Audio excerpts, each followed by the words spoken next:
오늘 제가 강연할 내용은 제가 안과 임상의사로서 진료 현장에서 실제 마주치는 환자들의 문제들을 바탕으로 이를 바탕으로 진행하고 있는 연구들에 대한 내용을 얘기하려고 합니다.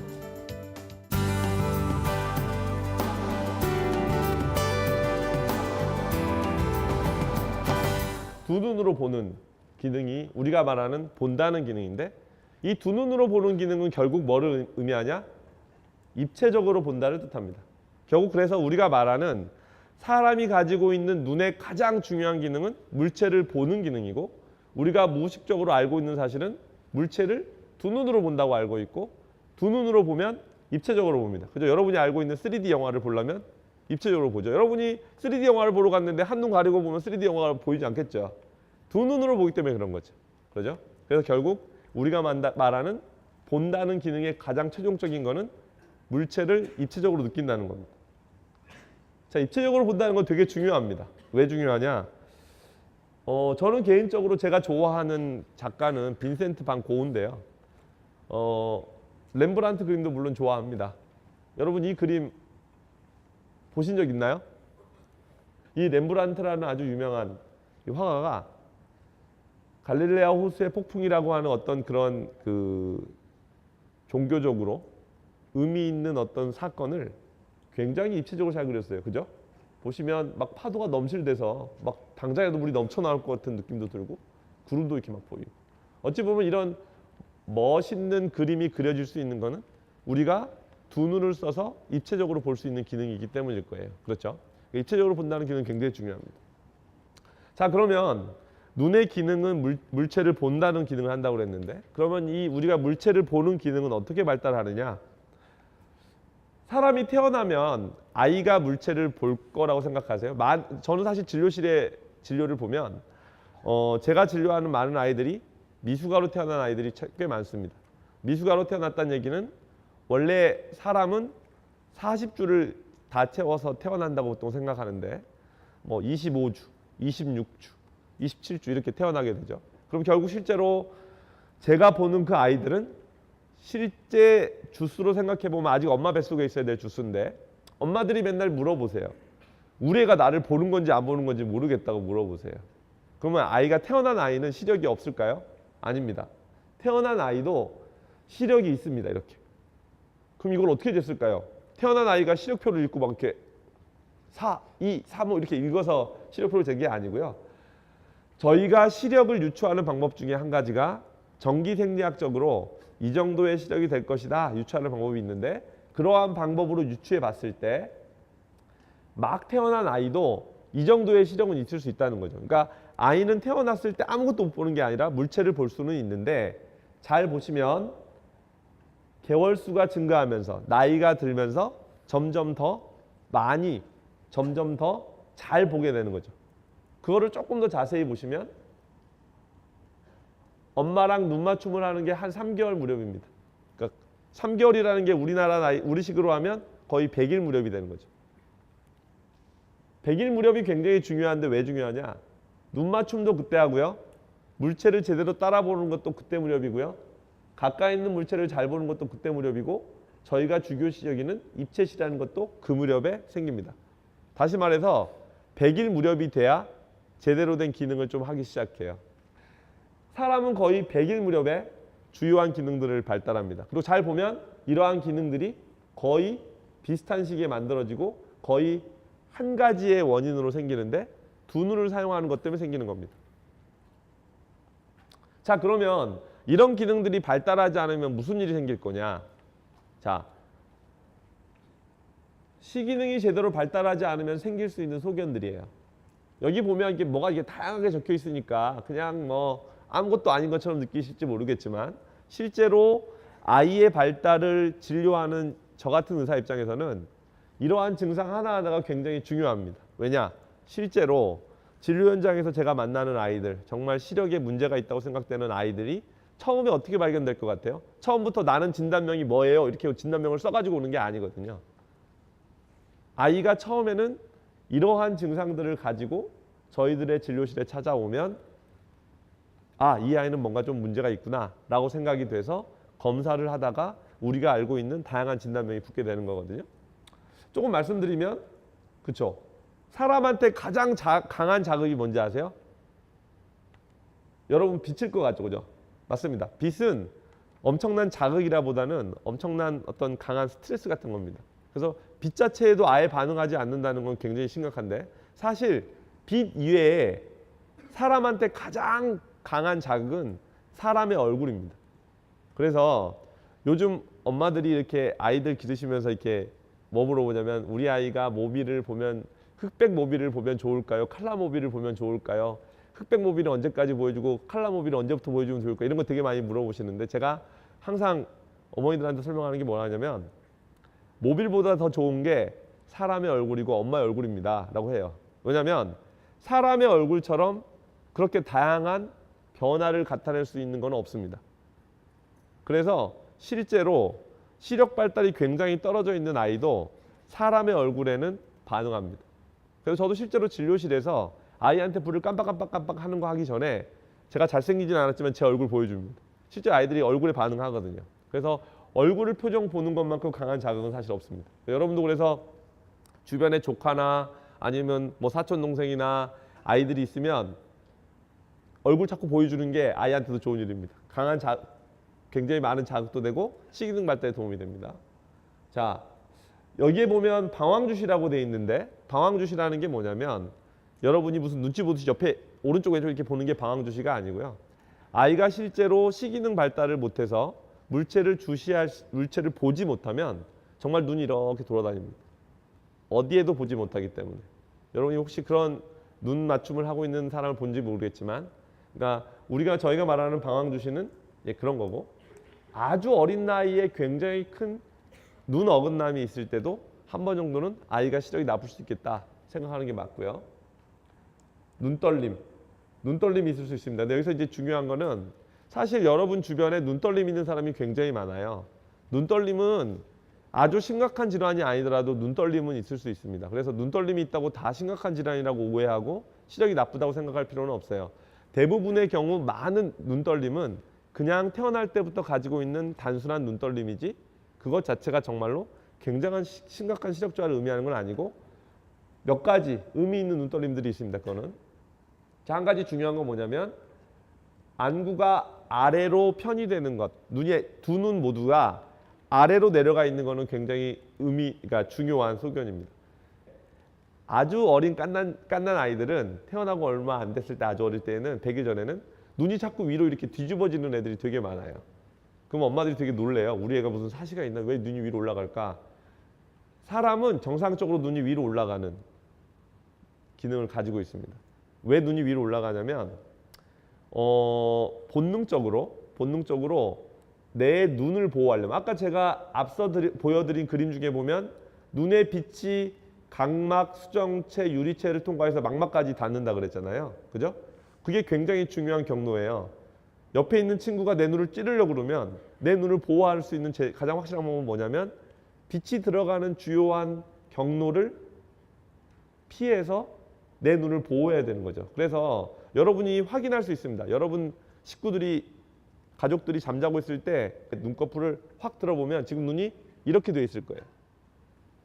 왜냐하면 우리 사람은 정상적으로 눈을 감으면 눈의 검은 동자가 바깥 위로 숨습니다. 여러분 이렇게 눈꺼풀 만져보시면 뼈가 있죠. 뼈 뒤로 숨습니다. 그래서 잠자고 있는 사람의 눈을 싹 뒤집어 보면 흰 동자밖에 안 보이는 이유가 그 뒤로 숨어서 그래요. 그러니까 누군가 내 눈을 공격하려고 하면 눈을 깜빡 감잖아요. 눈을 감는 행위하면서 동시에 눈이 뒤로 숨습니다.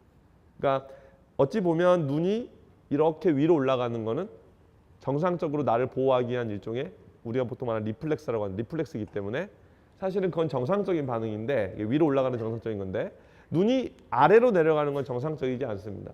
눈이 아래로 편이되는 거는 아이의 뇌의 일부 아까 보시면 이렇게 뇌 시각 경로 있죠? 시각 경로 중에 중뇌에 해당하는 부분에 문제가 있을 때 눈이 아래로 축 내려가 있습니다. 그래서 이거를 저희들이 쓰는 말로는 선셋 아이라고 해요. 마치 해가 지듯이 검은 동자가 이렇게 아래로 쑥 내려가 있어서 이제 그럴 때는 아이가 무슨 문제가 있을 수도 있겠다라고 보는 거죠. 자, 그리고 여기서 말하는 눈을 심하게 누르거나 찌르는 것도 시각 발달 장애와 관련이 돼요. 그럼 여러분 여기 있는 대부분의 여러분들은 저녁쯤 되면 이렇게 나 눈 문지르고 눈 가려서 문지르는데 그럼 나는 시각장애냐? 그게 아니고요. 제가 여기서 말하는 눈을 심하게 누르거나 찌르는 거는 정말 심하게 찌릅니다. 엄마들이 뭐라고 표현하시냐면 우리의 눈이 터질 것 같아요. 이렇게 설명하세요. 정말 아이가 눈을 터질 것처럼 눈을 누릅니다. 다만 터질 정도까지 누르진 않죠. 자기도 아프니까. 근데 왜 이렇게 눈을 누르느냐? 아이들이 시기능이 발달이 잘 되지 않을 만한 상황이 되면 여러분도 지금 한번 눈 감고 눈을 한번 눌러보세요. 이 오른쪽 바깥을 누르면 누르는 건 오른쪽 바깥 눌렀는데 아래쪽이 반짝반짝합니다. 그렇게 약하게 누르면 안 되고요. 정말 꽉 눌러야 됩니다. 근데 왜 이걸 누르냐? 물리적으로 자극을 주는 것만으로도 우리 눈의 망막은 신경세포가 흥분을 해서 빛이 반짝반짝해요. 그러니까 사람은 본능적으로 보고자 하는 욕구가 있기 때문에 물체를 보지 못하는 아이들도 이 반짝반짝하는 느낌을 느끼고 좋아하기 때문에 그것 때문에 눈을 계속 누릅니다. 그래서 여러분들이 가끔 오해하는 것 중에 하나가 시력이 나빠지면 눈이 쑥 들어간다가 아닙니다. 시력이 어릴 때부터 나빴던 사람들이 반복적으로 눈을 누르면서 눈 주변에 지방이 흡수돼서 마치 눈이 쑥 꺼진 것처럼 보이는 것뿐이지 실제로 시력이 나빠서 눈이 꺼지는 게 아닙니다. 그래서 시력이 나쁜 아이들이 눈을 자꾸 누르기 때문에 저희가 보호자분한테도 눈 누르지 못하게 하라고 반드시 계속 교육시키거든요. 그러니까 이제 저희가 말하는 심하게 누르거나 찌른다는 건 그겁니다. 여러분이 보통 문지르는 게 아니고. 아무튼 제가 이런저런 설명을 해드린 이런 여러 가지 증상들이 실제로 아이들이 시기능 발달을 잘 하지 못할 때 나타나는 증상이고요. 그럼 실제로 아이들이 실명하게 되는 주요한 원인 질환은 두 가지를 대봐라. 그러면 눈의 앞쪽 부분에서 문제가 돼서 실명하는 가장 흔한 질환이 백내장입니다. 아이들한테 생기니까 영아 백내장이라고 해요. 저희가 말하는 영아라고 이름을 붙이는 거 뭐냐면 1살 이전에 생기는 백내장이에요. 그러니까 1살 이전에 생기는 백내장이 눈 앞쪽의 문제 때문에 실명하는 가장 흔한 원인이 되고요. 아이들한테. 눈 뒤쪽 망막이라고 하는 신경에 문제가 생겨서 실명하게 되는 가장 흔한 원인이 미숙아 망막병증입니다. 아이들한테 생기는 백내장은 굉장히 다양한 형태로 생겨요. 그럼 이런 백내장 있는 애들이 모두 다 수술이 필요한 거냐? 그건 아니에요. 백내장 있는 애들 중에 어떤 아이들은 수술하지 않고도 다행히도 수술하지 않고 시력 발달을 시킬 수 있는 애들도 있고 일부 아이들은 수술이 반드시 필요한 아이들도 있고요. 자, 그럼 아이들은 백내장이 있으면 백내장 수술을 언제 해줘야 되냐? 여러분들 보통은 백내장 수술하면 나이 든 어르신들이 백내장 수술하는 걸 봤을 텐데 할아버지나 할머니나 아니면 뭐 아저씨나 아주머니가 수술하는 걸 아마 봤을 텐데 아이들한테 생기는 백내장은 엄마가 수술시키고 싶을 때 하는 게 아니고요. 아이가 반드시 해야 되는 시기가 있습니다. 언제냐? 아이의 시력에 영향을 줄 만큼 심한 백내장이 생겼다고 생각이 되면 태어나서 16주 이전에 해야 됩니다. 수술하는 시기가 1주, 2주 늦어짐에 따라서 점점 시력은 안 좋고 태어난 지 16주, 여러분 16주면 대충 4개월입니다. 여러분 4개월짜리 아이 본 적이 있으세요? 안으려고 그러면 부서질까 봐 무서워도 잘 못 앉을 만큼 작은 아이인데요.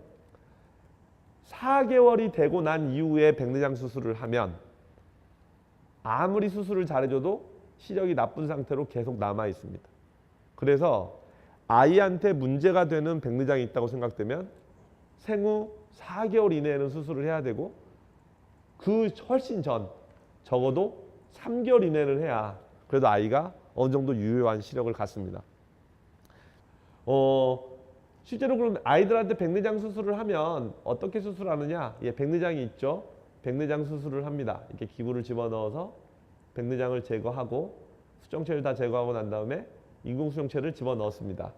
그죠? 근데 여러분은 보통 이렇게 알고 있죠. 할머니가 백내장 수술하러 간다 그러면 오늘 백내장 수술하러 간다 그랬는데 오늘 수술 다 하고 와서 오늘부터 잘 보세요. 할머니들은. 그런데 아이들은 그렇지 않아요. 그러면 태어난 지 한 달 정도 된 아이가 백내장이 발견돼서 수술을 한다 그러면 한 달 된 애한테 백내장 수술을 하고 바로 인공수정체를 집어넣어서 아이가 잘 보게 되는 게 아니고요. 아이들은 백내장 수술을 하고 나서 수정체를 대신해줄 인공수정체를 2살이 다 되어야 넣어줄 수 있습니다. 다시 말해서 수정체를 제거하는 수술은 아주 어릴 때 해주지만 2살이 될 때까지는 기다려야 돼요. 그럼 2살이 될 때까지 수정체가 없으니까 아이가 시력 발달을 못할 거 아니에요. 그럼 어떻게 해야 되겠습니까? 이 아이처럼 이렇게 두꺼운 안경 낍니다. 이렇게 두꺼운 안경 낀 아이 혹시 보셨는지 모르겠지만 재외래아에 가면 되게 많습니다. 아이들이 양쪽 눈일 때는 이렇게 안경을 끼워주긴 하지만 한쪽 눈에 생기면 콘택트 렌즈를 끼워주기도 합니다. 여러분 생각하기에 아이가 무슨 콘택트 렌즈 하지만 아이들한테 치료용으로 쓰는 콘택트 렌즈가 있습니다. 엄마들의 엄청나게 많은 노력이 필요합니다. 사실은 지금은 저희가 선천성 백내장이 있으면 지금도 인도나 중국이나 동남아시아나 아프리카에 가면 아이들이 실명하게 되는 가장 1순위가 선천성 백내장이고 어릴 때 생기는 백내장 때문에 꽤 많은 사람이 앞을 못 보고 사는데요. 지금 우리나라만 해도 이제 아이들 백내장으로 실명하는 아이들이 거의 없어요. 부모님들이 빨리 발견해서 데려오시면 저희가 적극적으로 치료를 잘 해주면 아이가 정상 시력을 갖게 되는데 그 정상 시력을 갖게 되는 동안에 제일 많은 역할을 하는 사람은 저 같은 안과 의사가 아니고요. 엄마예요. 아이가 수술 받는 것까지는 저희가 해드리지만 수술 받고 난 이후에 아이한테 안경을 끼우고 외래 진료를 보러 오고 콘택트 렌즈를 끼워주고 이 모든 과정들을 엄마가 잘 해주시기 때문에 사실은 요즘 우리 아이들이 어릴 때 백내장이 있어도 결국 이제 정상 시력을 갖는데 중요한 건 뭐냐면 아이들은 어른처럼 백내장 수술을 하고 나서 인공승체를 바로 넣을 수가 없기 때문에 몇 번의 수술을 거쳐야 됩니다. 1981년에 노벨상을 받으셨어요. 노벨상에서 우리가 말하는 노벨의학상은 원래 명칭이 생리의학상입니다. 노벨 생리의학상은 1981년에 누가 받으셨냐? 닥터 휴벨과 닥터 위셀이 받았는데 실제 이분들이 한 연구 그림이에요. 고양이가 태어나고 나면 고양이의 눈을 한쪽 눈을 막아버리는 겁니다. 어떻게 보면 지금 보면 되게 잔인한 연구죠.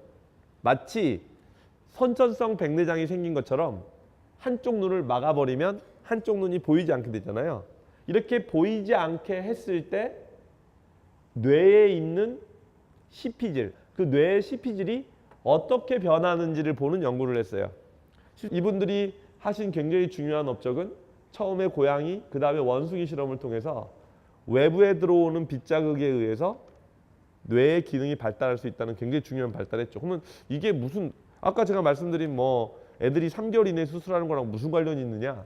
여러분 아마 요즘은 길을 이렇게 걸어가다 보면 한쪽 눈 가리고 다니는 아이들 꽤 많이 볼 거예요. 눈병 걸려서 이렇게 가리는 거와 좀 다르게 이렇게 테이프로 된 거를 붙이고 다니는 아이들 본 적이 있을지 모르겠는데 자, 이거를 저희들이 가림 치료라고 부릅니다.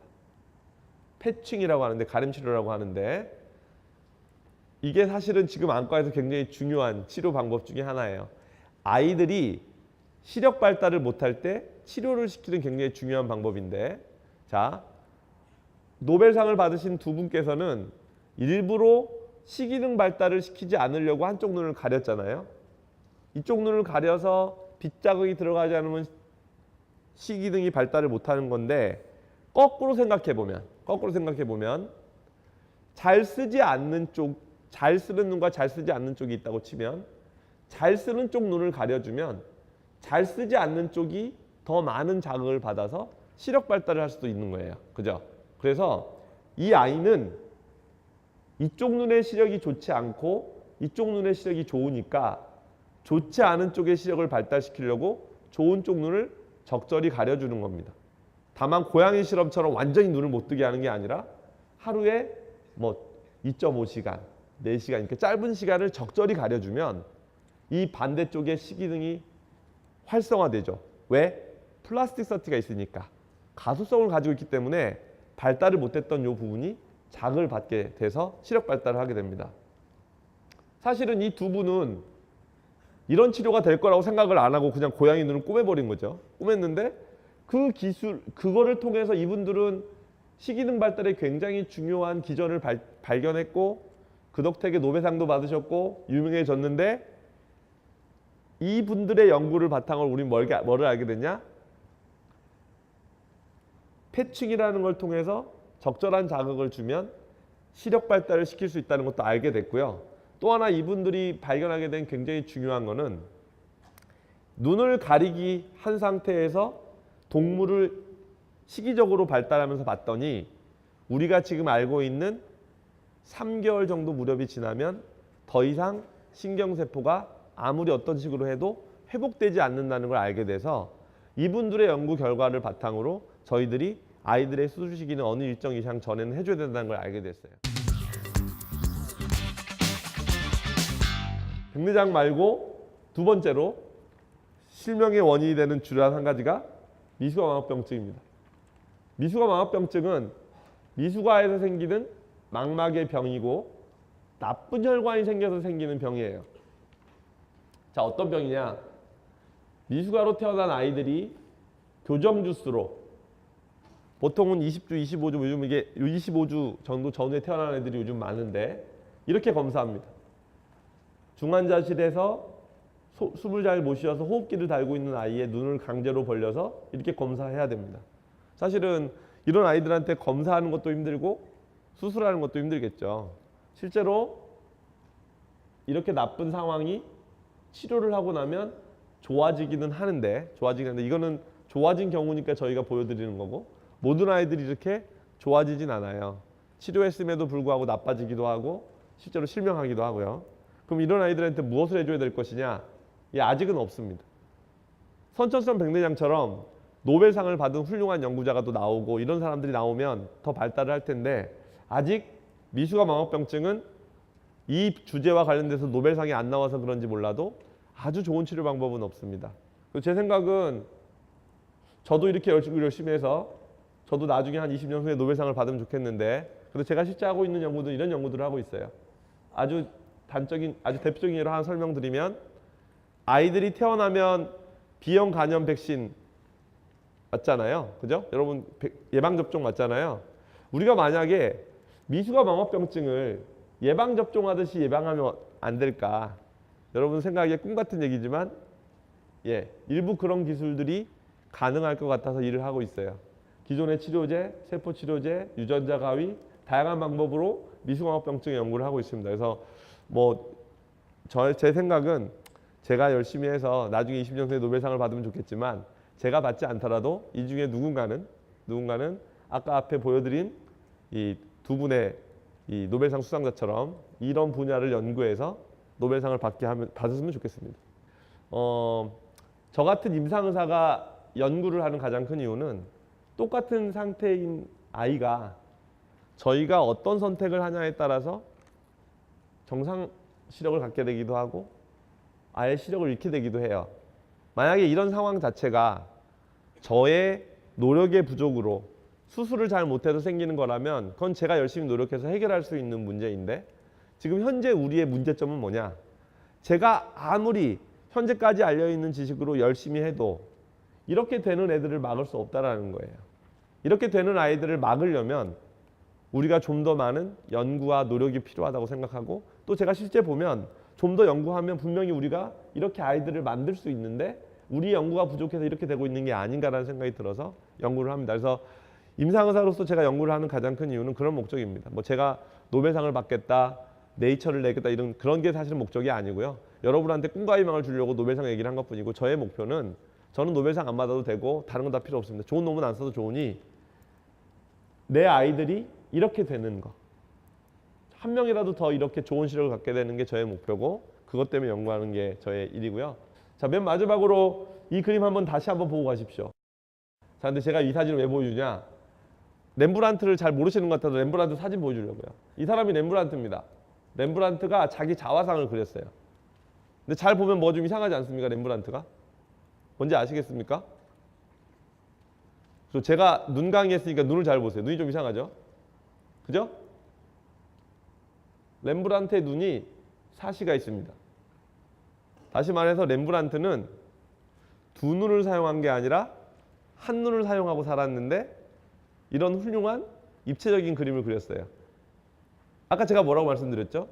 사람의 눈의 기능은 보는 거고 보는 거는 두 눈으로 보는 거고 두 눈으로 봐야 입체적으로 볼 수 있고 입체적으로 봐야 이렇게 멋있는 명화를 그린다 그랬는데 사실 여러분이 알고 있는 렘브란트는 엄청나게 많은 명화를 남긴 사람인데 사실은 입체시를 가지고 있지 않은 사람인데 그랬어요. 왜 그러냐? 예, 노력을 해서 그린 겁니다. 사람은 한 눈으로 보더라도 두 눈으로 보는 것만큼의 입체감은 아니지만 입체감을 어느 정도 느낄 수 있고요.